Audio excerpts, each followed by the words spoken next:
Bismillahirrahmanirrahim. Assalamualaikum warahmatullahi wabarakatuh. Selamat pagi Sobat Qur'ani, selamat datang di Tadabas. Nah, pada Tadabas kali ini kita akan membahas tentang isu-isu yang paling penting dan tentunya menarik nih Sobat. Nah, dalam artian Tadabas sendiri itu kan ada tadabbur dan juga bas ya, yang makna itu memaknai atau juga mendalami Al-Quran, sekaligus bas yang artinya isu-isu terkini. Nah, tentunya sekarang itu kan banyak ya isu-isu terkini. Nah, apa sih korelasinya sehingga kita bakalan bahas ini itu lewat Tadabas ini. Nah, saya rasa ini bakalan jadi momen yang penting karena ini juga di bulan Ramadan itu. Nah, sebelum itu, perkenalkan saya Ain Rahman yang akan membantu kalian pada acara podcast kali ini. Nah, Sobat Qur'ani, alhamdulillah ya, kita sekarang udah ada di bulan Ramadan. Bulan yang paling biasanya kita tunggu-tunggu. Nah, biasanya bulan Ramadan ini kan berhubungan dengan bulan ampunan dan juga bulan keberkahan kan ya. Nah, tapi pernah nggak sih ketika kita berada di bulan Ramadan, itu kita sering mikir, waduh, kok aku belum maksimal ya? Ataupun, gimana sih caranya memaksimalkan supaya aku itu bisa gitu loh, memanfaatkan Ramadan ini biar aku bisa menjadi lebih baik di bulan-bulan selanjutnya. Nah, oleh karena itu, kita bakalan bahas isu-isu tuntas dan cara memanfaatkan bulan Ramadan semaksimal mungkin di Tadabus Special Edition Ramadan kali ini. Nah, akan tetapi sebelum itu, kita nggak sendiri nih tentunya nih. Kita kedatangan tamu yang luar biasa spesialnya ini nih. Tapi ada yang bisa nebak gak ya? Siapa yang tahu sebelumnya? Alah, kelamaan kayaknya. Kita spill nih ya. Yang pertama, nah, bukan yang pertama lagi sih, tapi emang yang paling utama ini. Dan yang terakhir tentunya, yakni adalah Ustadz Vicky Galih Dewangga. Nah, sebelumnya, Assalamualaikum warahmatullahi wabarakatuh, Ustadz. Waalaikumsalam, Mas Ainur ya. Waduh, Ustadz sangat semangat sekali ya. Ya alhamdulillah lah, meskipun berpuasa tapi tidak berkurang tenaganya. Nah, alhamdulillah nih, pas puasa-puasa gini, kabarnya gimana nih Ustadz? Alhamdulillah saya itu baik dan berbahagia. Wow, menarik sekali ya Ustadz. Kalau Mas Ainur gimana kabarnya? Alhamdulillah Ustadz, meskipun udah di ujung-ujung Ramadan ya. Oh iya ya, sekarang tanggal berapa Mas Ainur? Tanggal 23, yang artinya nanti malam itu udah 24 Ustadz. Oh iya, betul. Mas Ainur, gini, tadi saya melihat Mas Ainur pembukaannya sangat keren sekali. Oh iya, makasih Ustadz. Ini kan merupakan salah satu acara ASC yang perdana kan, yakni podcast yang memang sudah dari dulu ini menjadi sebuah cita-cita dari ketika saya menjadi anggota UKM ASC. Dulu saya juga punya mimpi untuk bisa membuat podcast semacam ini, tapi alhamdulillah teman-teman yang di kabinet Asy-Syafi'i inilah yang bisa untuk mewujudkannya. Tepuk tangan dulu buat kabinet Asy-Syafi'i. Alhamdulillah Ustadz, ternyata salah satu impian ya, bukan cuma Ustadz mungkin ya, tapi dulu waktu itu saya sudah mencanangkan dan juga bahkan sudah ada dananya. wah, Cuma untuk eksekusinya nggak bisa. waduh, alhamdulillah bisa terrealisasikan ya Ustadz di kabinet Asy-Syafi'i ini Ya, Ustadz. jadi saya juga memohon dan juga mengucapkan terima kasih sekali kepada seluruh teman-teman dari kabinet Asy-Syafi'i yang menjadikan saya menjadi pemateri perdana ya ini ya. Oh, alhamdulillah, keren dong ya gitu ya. Nah nih Ustadz, masuk ke bulan Ramadan ini kan kita sering bingung ya Ustadz. Apa Kalau sih? bingung pegangan. Oh, aduh, nggak bisa Ustadz, nggak ada. Soalnya bukan di bis Ustadz Oh, ya. Oke, baik. Nah, Gimana bingungnya gimana? gini Ustadz, sebenarnya apa sih tujuan utama Ramadan itu Ustadz? Apalagi kan kita itu dalam Al-Quran itu bukan untuk Islam kan Ustadz, bukan dalam artian bukan untuk Islam, tapi kan kayak dicanangkan untuk Muslim gitu loh Ustadz. Oh, Nah di Al-Quran itu dalam Quran surat Al-Baqarah 184 itu kan bukan ayat 184 sih Ustadz, cuman karena dalam eksplisitnya itu secara eksplisit itu kebanyakan ya yuladina amanu gitu Ustadz, untuk orang-orang yang beriman Ustadz. Oke. Baik, saya sudah mulai menangkap pertanyaan dari Mas Ainur. Ini kan kita memang temanya adalah Quran Surat Al-Baqarah ayat 185. Tapi teman-teman, tentu saja kita tidak bisa langsung mengambil dari 185 karena itu ada ayat depannya. Nah iya Ya, benar Ustadz. Kita kan sudah tahu di 183 itu gimana bunyinya? Ya ayyuhalladzina amanu kutiba alaikumussyiyam. Wah, ternyata hafal juga ini ya. Amin. Tapi juga tuh Mas Ainur. Insya Allah saya doakan saja ya Ustaz. Baik, semoga bisa menjadi tahfidz 30 juz ya, bukan Amin. hanya juz 30. Waduh. Nah, itu kan disebutkan ya ayyuhalladzina amanu kutiba alaikumusyamu kama kutiba alal ladzina min qablikum la'allakum tattaqun. Itulah yang kemudian menjadi dalil adanya puasa di bulan Ramadan ini. Tentu kita tahu bahwasanya ya ayyuhalladzina amanu, wahai orang-orang yang merasa kamu itu beriman, maka kamu itu diwajibkan atas kamu untuk berpuasa seperti orang-orang sebelum kamu. Jadi sebenarnya kita itu bukan satu-satunya umat yang diwajibkan untuk berpuasa. Umat sebelum kita itu juga ada loh yang sudah diwajibkan untuk berpuasa.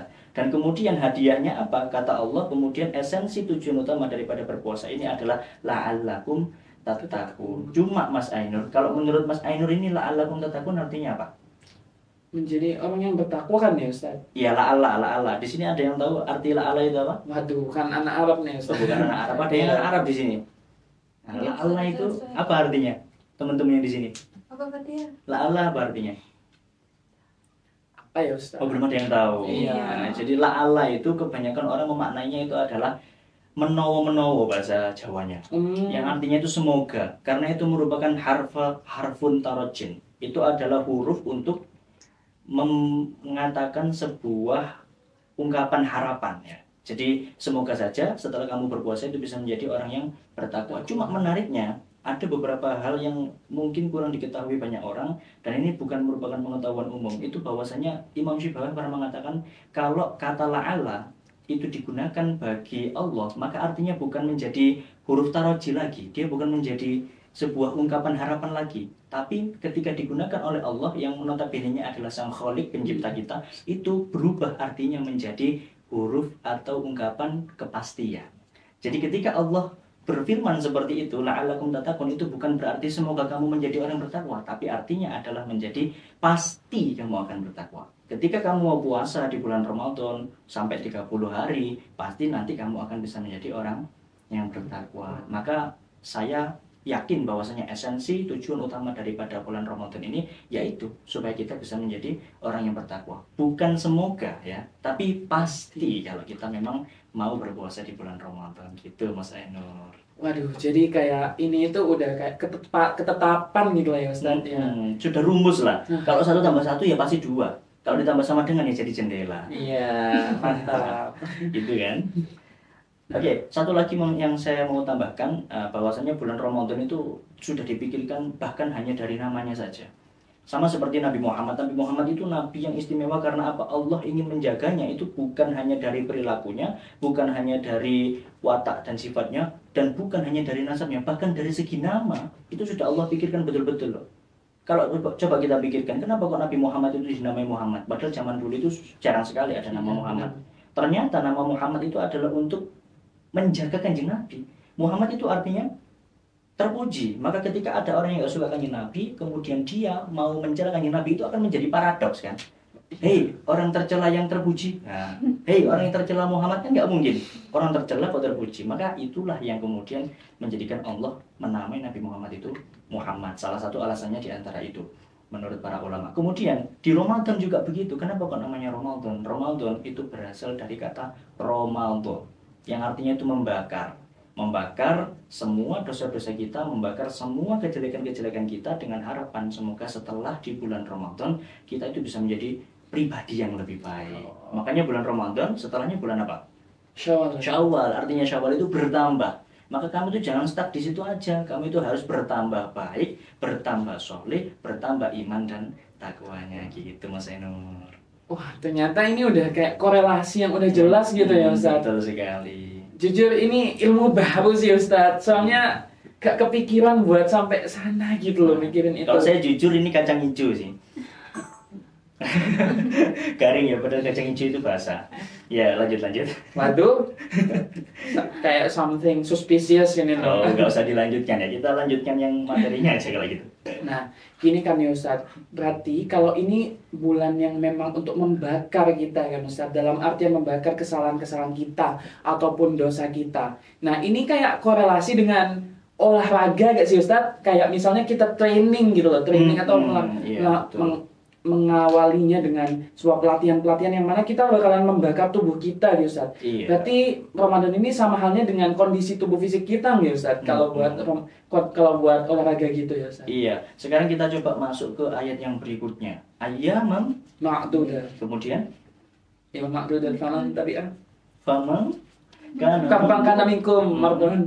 Nah, ya sudah. Pokoknya di situ di akhir ayat itu kita sebutkan bahwasanya wa antasumu khairul lakum in kuntum ta'lamun. Jika kamu puasa sebenarnya itu akan lebih baik bagi kamu jika kamu mengetahui. Maka sebenarnya Al-Qur'an sendiri itu kan memang berasal dari Allah dan Allah itu kan pencipta kita. Maka Allah pun tahu gimana keadaan tubuh kita. Makanya Allah itu sudah membuat sebuah wadah kita yakni di bulan Ramadan ini untuk agar tubuh kita itu bisa apa ya istilahnya recovery, bisa istirahat lagi. Setelah 11 bulan setelahnya itu kita kemudian makan yang nggak jelas, mungkin makanannya sehat, ada yang nggak sehat. Lah, Allah itu ingin kita itu berhenti di bulan Ramadan supaya nanti tubuh kita itu bisa recovery. Dan ternyata ajaibnya lagi adalah kemudian para ulama baru-baru ini saja yang kemudian bisa menjelaskan ilmiahnya sebenarnya apa fungsi dari puasa. Puasa itu juga menyehatkan loh Mas Ainur. Bayangkan saja kalau ada mesin kemudian tidak ada istirahatnya itu pasti akan cepat rusak. Lah puasa ini adalah salah satu wadah buat hal tersebut. Jadi sebenarnya Al-Quran itu ilmiah kok. Allah itu kan karena memang pencipta alam semesta, jadi Allah sudah tahu cara kerjanya alam semesta. Sangat ilmiah sekali. Banyak sekali keilmuan yang bisa kita dapatkan dari Al-Quran. Tentunya salah satunya ya di puasa ini. Makanya Allah mengatakan wa antasumu khairul lakum in kuntum ta'lamun. Nah, baru kemudian kita bisa membahas yang materi hari ini yakni tentang Quran surat Al-Baqarah 185. Apa itu artinya Mas Ainur yang 185? Kayaknya Ustaz kalau nggak salah itu syahrul Ramadanan ganti. Berarti kan betul ya yang itu. Waduh, kurang tahu sih Ustaz secara makna eksplisitnya gitu Ustaz. Soalnya kan ini sangat indah gitu dari pelafalannya Ustaz. Ataupun dalam segi makna itu Al-Quran itu nggak pernah secara langsung gitu Ustaz untuk nembak. Tapi makanya saya itu bingung banget Ustaz. Betul. Sebenarnya Al-Quran itu adalah bahasa yang sangat mudah dipahami bagi para pembicara awalnya, native speakernya. Kita tahu kan bahwasanya Sayyidina Umar waktu itu dia jadi Islam itu karena apa? Mendengar bacaan Al-Quran. Dia pernah mondok? Nggak pernah. Dia mondok di ASC malah nggak pernah. Nggak pernah ikut ASC, Sayyidina Umar kuliah UM aja nggak pernah. Cuma tapi kemudian kenapa kok dia bisa masuk Islam hanya karena mendengarkan ayat Al-Quran? Ya karena memang Al-Quran itu begitu mudahnya dipahami. Sesuai dengan kemampuan dia. Kalau dia kan orang Arab ya, jadi gampang. Nah cuma kemudian yang menjadi masalah di sini adalah di zaman sekarang kita tidak bisa untuk melakukan hal itu lagi. Yang pertama alasannya karena kita bukan native speaker ya. Kita kan bukan pembicara pertama. Karena ada beberapa hal yang mungkin kita nggak akan bisa pahami sesuai dengan konteks yang benar kalau kita bukan pembicara pertama. Maka itu kemudian kenapa kita belajar Al-Quran itu harus plus guru. Jangan sampai belajar sendiri-sendiri. Sekarang saya kasih satu contoh analogi betapa bahayanya kalau kita itu belajar Al-Quran tanpa guru. Sekarang gini, Mas Ainur kalau mau sholat itu biasanya wudhu dulu atau sholat dulu Mas Ainur? Wudhu dulu Ustaz. Kok bisa? Nah, ya kan emang syarat mau sholat itu kan harus suci dari hadas. Berarti kan dengan cara berwudhu kita. Lah itu yang ngajari siapa yang ngajari itu? Guru Ustaz. Gurunya? Iya. Gurunya juga waktu itu bilangnya wudhu dulu baru sholat? Iya. Dalilnya mana dalilnya? Zaman sekarang kan gitu kan ya. Dalilnya mana dalilnya? Waduh. Ada nggak dalilnya? Kalau kamu bicara dalilnya tentang wudhu sebelum sholat, itu ada di dalam Quran surat Al-Maidah ayat 6 kalau tidak salah. Bisa dicek nanti ya. Oh iya Ustaz. Itu dikatakan begini, idza kumtum ilas sholati fangsilu wujuhakum. Nah, sekarang kita coba terjemahkan. Idza kumtum itu fi'il apa? Yang di sini ada yang tahu? Fi'il madhi apa mudhari? Mudhari. Oh, madi. Kumtum. Madi. Madi itu artinya apa? Madi Simple past tense. Iya. Nah, dia itu simple past tense. Ini Mas Ainur kan orang bahasa Inggris, jadi saya coba terjemahkan ke bahasa Inggris ya. Iya. Simple past tense. Ketika dia dikatakan kuntum, berarti itu sudah sholat apa belum sholat? Belum. Loh. Sudah ya. Sudah kuntum ila sholat, sudah sholat, falsilu wujuhakum, maka basuhlah tanganmu dan wajahmu dan juga tanganmu. Berarti di sini menurut Al-Quran sholat dulu apa wudhu dulu? Sholat dulu. Sholat dulu ya, sesat berarti Mas Ainur. Lah, ini adalah contoh bahayanya kalau kita belajar Al-Quran tanpa guru. Karena kita hanya tekstual saja. Secara teks dia dikatakan bahwasanya idza qumtum ila shalah itu ya kita harus sholat dulu baru wudhu. Kita nggak tahu bahwasanya Al-Quran itu mengandung ilmu balaghah yang begitu tinggi. Dan di ilmu balaghah dikatakan bahwasanya kalau memang ada sesuatu yang benar-benar akan pasti terjadi, itu kita bisa mengungkapkannya dengan menggunakan fi'il madhi. Nah, seperti yang tadi, idza qumtum ila shalah itu jadi artinya adalah bimakna mustaqbal atau dengan makna akan. Ketika kita akan segera sholat, maka kita harus membasuh wajah dan juga membasuh tangan kita. Sama seperti kalau Mas Ainur pernah menghafalkan Alfiyah enggak? Alfiyah alhamdulillah belum Ustaz. Belum pernah, tapi pernah tahu awalnya, nadom awalnya tahu. Itu gimana? Alhamdulillahi. Oh bukan, Qala. Oh. Gimana? Qala Muhammadun huwa Malik. Nah di situ ya. Syekh Ibnu Malik mengatakan bahwasanya menggunakan lafaz qala kan. Syekh Ibnu Malik apakah di situ sudah menyampaikan alfiyahnya? Belum, baru mau. Tapi kenapa kok bilang qala? Qala kan di situ kan fi'il madhi. Padahal kita tahu di beberapa nadom yang lainnya itu pasti menggunakan itu fi'il mudhari. Abda'u bismillahirrahmani. Akhidatul awam, fi'il mudhari. Terus jazariyah ya qulu rojiya afwi robin sami'in fil mudhari. Tapi kenapa kok Syekh Ibnu Malik mengatakan qala Muhammadun? Wah, berarti kurang belajar ya Syekh Ibnu Malik. Nah, itu keliru ya. Justru malah kita yang kurang belajar. Bahwasanya Syekh Ibnu Malik sudah tahu kalau kita mau menyampaikan sesuatu yang benar-benar akan terjadi, kita bisa menggunakannya dengan fi'il madhi. Makanya lafaz iqamah itu qad qamatis shalah, qad qamatis shalah. Qomat itu fi'il madhi bukan fi'il mudhari ya. Jadi bukan qad yaqumu tapi qad qomat. Nah, gitu kan. Ini adalah pentingnya belajar Al-Qur'an. Makanya kalau kita nggak belajar Al-Qur'an dengan gurunya, ya tadi itu kita akan sholat dulu baru wudu. Nah, begitu berbahaya kan? Nah, oke. Sekarang Mas Ainur, kita kembali ke pembahasan ya. Di Quran surat itu kan dijelaskan bahwasanya syahrul Ramadan alladzi unzila fihi al-Qur'an. Tandanya bulan Ramadan itu adalah salah satu peristiwa pentingnya adalah turunnya Al-Qur'an. Betul, turunnya Al-Qur'an. Kira-kira tanggal berapa turunnya? 17 Ramadan yang disebut itu nuzulul Qur'an. Masya Allah, berarti sudah kelewat ya. Kita kan sekarang sudah tanggal 23. Aduh, iya, wah, tadi ini agak terlambat berarti podcastnya, tapi nggak apa-apa ya. Semoga masih tetap bisa mencerahkan di sisa-sisa hari terakhir ini ya. Lah, terus gini Mas Ainur, di bulan Ramadan ini kan ada tuh momen turunnya nuzulul Qur'an. Nah, kemudian yang kadang menjadi pertanyaan bagi teman-teman itu yang selalu ditanyakan ke saya adalah, loh katanya Al-Quran itu turunnya berangsur-angsur. Kok kemudian ada momen peristiwa yang namanya nuzulul Quran? Nah, ini kan juga perlu diklarifikasi. Sebenarnya Al-Quran itu turun 2 kali, teman-teman. Turun 2 kali. Oh iya, benar. Nah, yang pertama itu dari Lauhul Mahfud ke langit dunia, yang biasa dikatakan sebagai Baitul Izzah. Kemudian baru setelah di Baitul Izzah ini diturunkanlah sesuai dengan konteks. Misalkan peristiwa Nabi Muhammad tentang A, pasti akan diturunkan ayat Al-Quran tentang A, B juga tentang B. Lah, peristiwa turun pertama daripada Lauhul Mahfud menuju ke Baitul Izzah di langit dunia, itulah yang dinamakan sebagai peristiwa nuzulul Quran. Itulah yang dinamakan syahrul Ramadan alladzi unzila fihi al-Quran. Makanya kita mengatakan kalau nuzulul Quran itu di tanggal 17 Ramadan. Dan di situ kalau kita memang mau mengkaji lagi di ayat 185 itu juga dijelaskan bahwasanya yuridullahu bikumul yusra wala yuridu bikumul usra. Allah itu pengen kita itu yang mudah-mudah saja, nggak usah kita mempersulit diri. Makanya kalau kita pas di bulan Ramadan gini, aduh mohon maaf nih saya lagi sakit, ya sudah nggak usah puasa. Saya lagi safarnya tapi tentu dengan tujuan yang baik ya, jangan tujuan yang maksiat dan yang buruk lainnya.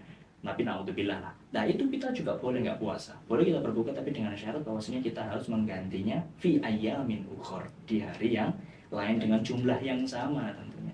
Dan di akhirnya Allah pun mengatakan di situ walitukmilul iddata walitukabbirullaha ala ma hadakum. Setelah kita tukmilul iddata, kita sempurnakan bilangannya, entah itu 29 atau 30 kan tergantung nanti ya, tergantung hilalnya nanti di bulan tanggal 1 Syawalnya itu kapan, itu baru kita walitukabbirullaha ala ma hadakum. Nah, kalau bahasa gampangnya, setelah kamu puasa takbirano, nah kita harus bertakbir. Makanya kemudian banyak sekali menggema Allahu Akbar, Allahu Akbar, Allahu Akbar. Karena itu memang sudah perintah dari Allah, gitu Mas Ainur. Jadi tadaburnya dari Quran surat Al-Baqarah 185. Wah, ini sangat ternyata maknanya dalam banget ya Ustaz. Dari bagaimana nuzulul Quran itu dinamakan nuzulul Quran yang padahal dari Lauhul Mahfud ke Baitul Izzah, lalu yang secara angsur-angsur itu dari Baitul Izzah ke dunia dalam artian momentum-momentum yang dirasakan oleh Nabi Muhammad SAW itu sendiri ya Ustaz. Nah Ustaz, nah sekarang kita kan bakal bahas kan ya Ustaz, isu-isu terkini setelah kita mencari tahu bahwa Ramadan itu sangat spesial banget gitu loh Ustaz.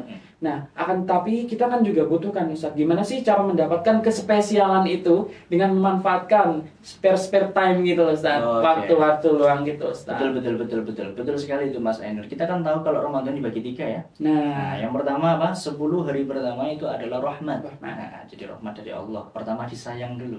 Kemudian di 10 hari kedua katanya Nabi Muhammad itu adalah maghfirah. Di situ ampunan Allah banyak turun, maka kita perbanyak istighfar. Kemudian di 10 malam terakhir seperti yang kita jalani hari ini, itu adalah itqun minan nar, yang artinya adalah pembebasan dari api neraka. Inilah momentum kita. Makanya kemudian para ulama juga mengatakan di 10 hari terakhir ini itu juga ada salah satu momentum spesial lainnya yang disebut sebagai malam Lailatul Qadar. Jadi bagi para pecinta malam Lailatul Qadar, war malam Lailatul Qadar sudah dimulai ya. Jangan hanya war tiket aja, masa war tiket konser kita rela bela-belain jam 12 lebih 1 detik untuk pesen tiket. Nah, masa kita pesen tiket 1 ke surga nggak mau kan gitu ya. Nah, tapi berbicara tentang Lailatul Qadar ya Mas Ainur, kita juga memiliki banyak sekali perdebatan sebenarnya di bulan Ramadan ini, apakah memang betul turunnya di bulan Ramadan atau bahkan bukan. Karena memang Allah sendiri sudah memberikan satu petunjuknya, yakni di Quran surat Al-Qadar, yakni inna anzalnahu fi lailatul qadar. Itu kan dari situ sudah jelas bahwasanya Allah itu menurunkan malam Lailatul Qadar itu di mana? Di malam turunnya Al-Quran. Inna anzalnahu, sesungguhnya kami itu menurunkan hu itu ke Al-Quran. Kita menurunkan Al-Quran itu di mana? Di Lailatul Qadar. Maka dari itu banyak ulama yang berdebat sebenarnya apakah malam Lailatul Qadar ini di malam turunnya Al-Quran seperti yang diperingati orang-orang itu di Nuzul Quran? Berarti kan tanggal 17 dong. Iya. Bukan di tanggal 10 hari terakhir bulan Ramadan. Maka ada yang mengatakan seperti itu kan yang sangat spesifik. Ada bahkan yang mengatakan sangat general sekali. Ya berarti kalau memang turunnya Al-Quran kan berangsur-angsur selama 22 tahun. Ya berarti nggak harus di bulan Ramadan dong. Bahkan ada beberapa ulama sufi yang mengatakan saya itu mendapatkan malam Lailatul Qadar itu di bulan Rajab. Itu saya mendapatkan malam Lailatul Qadar di bulan Sya'ban. Maka ini perdebatan yang memang sudah ada dari dulu. Cuma yang masyhur di kalangan kita itu adalah pendapat yang mengatakan kalau malam Lailatul Qadar itu adalah di 10 hari terakhir bulan Ramadan dan terutamanya adalah di malam-malam ganjil 21, 23, 25. Ini nanti 24 ya, jadi belum ya. 25, 27, 29. Ya itulah yang kita maksimalkan ya. Semoga bisa mendapatkan Lailatul Qadar gitu. Wah, ternyata emang itu kita itu harus memaksimalkan ya Ustaz. Nah Ustaz, kita ini sekarang bahas mengenai tentang ngabuburit ya Ustaz. Nah, menurut Ustaz itu ngabuburit itu waktu berkah atau killing time sih Ustaz? Oke, ini sudah banyak sekali ulama-ulama kontemporer sekarang yang membahas tentang itu ya. Karena ngabuburit sendiri kan merupakan salah satu term yang memang baru. Dan itu ketika saya browsing kemarin, ternyata ada yang mengatakan teori konspirasinya adalah berasal dari bahasa Sunda kalau nggak salah ya. Apa gitu pokoknya artinya itu adalah menunggu waktu berbuka. Itu bahasa Sunda, bisa dicari nanti di Google ya. Ada yang mengatakan seperti itu teori konspirasinya. Cuma sebenarnya Nabi Muhammad sendiri itu menganjurkan kita untuk ngabuburit itu malah mengisinya dengan kegiatan-kegiatan yang bermanfaat. Contohnya kita membaca Al-Quran atau mungkin berzikir atau mungkin melakukan majelis taklim dan lain sebagainya. Nah, cuma yang menjadi masalah zaman sekarang itu adalah hal-hal seperti itu kan nggak populer karena orang menganggap apa ngaji itu ngantuk, apalagi belajar Al-Quran itu malah membuat kita mengantuk. Maka akhirnya ada ulama-ulama yang mengatakan bahwasanya nanti di hari akhir, di zaman akhir itu tidak ada kebaikan yang lebih baik daripada seseorang itu melakukan kemubahan daripada maksiat kan ya. Jadi lebih mending itu mubah. Karena ulama usul fikih mengatakan sebenarnya mubah itu nggak ada. Karena mubah itu adalah yatahaqqaqu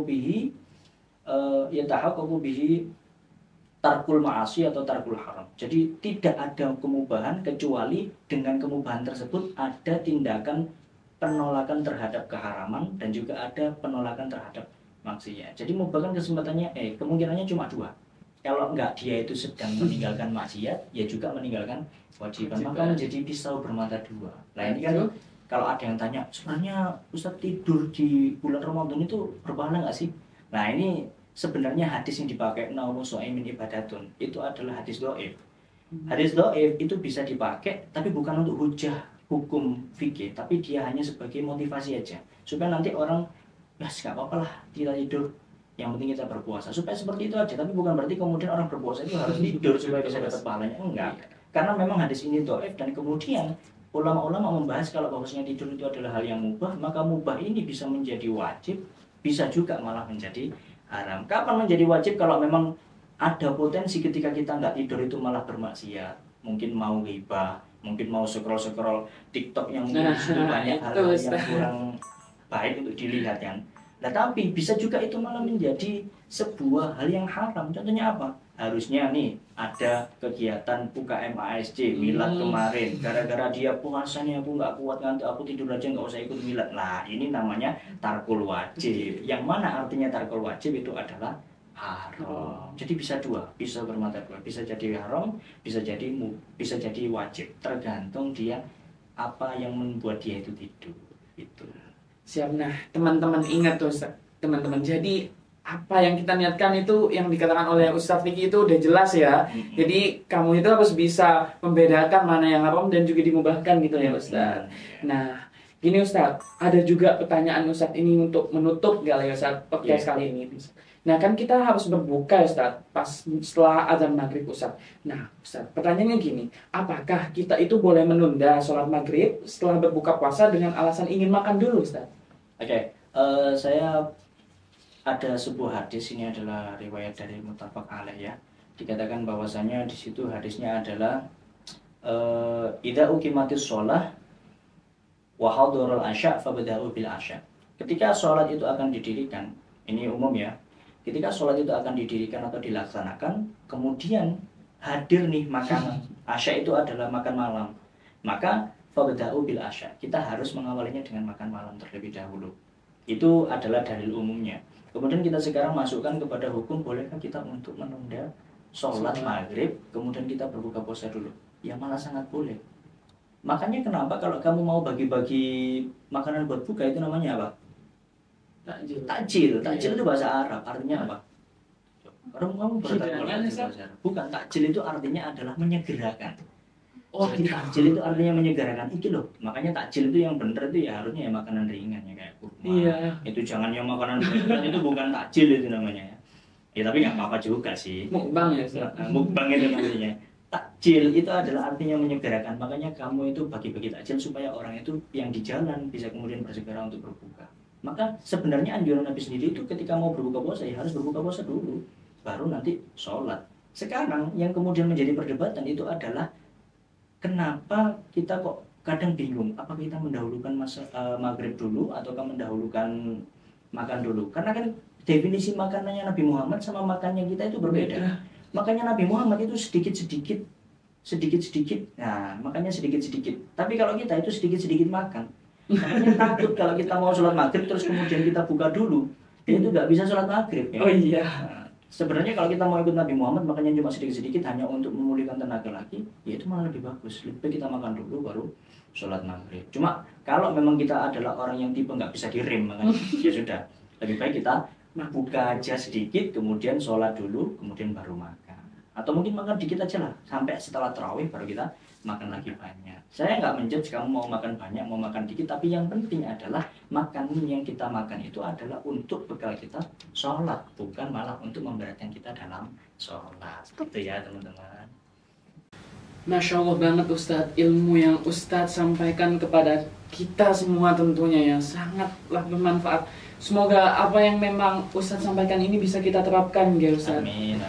Nah Ustadz, sebelum kita menutup podcast hari ini Ustadz, adakah Ustadz pesan dan kesan kayak sepatah dua kata closing statement gitu loh Ustadz? Iya oke. Saya punya pantun nih ya, buat menutup podcast ini. Ikan hiu makan ketan. Cakep. Mari berburu malam kemuliaan. Mantap Ustadz. Baik teman-teman, itu adalah serangkaian acara kita pada kali ini mengenai podcast, khususnya Tadabbas Special Edition di bulan Ramadan kali ini. Jangan lupa nantikan juga podcast-podcast yang ASC adakan lagi selanjutnya. Nah, oleh karena itu teman-teman, saya Ain Rahman sebagai pembawa acara pada kali ini izin menutup acara kali ini dengan salam. Assalamualaikum warahmatullahi wabarakatuh. Waalaikumsalam warahmatullahi wabarakatuh.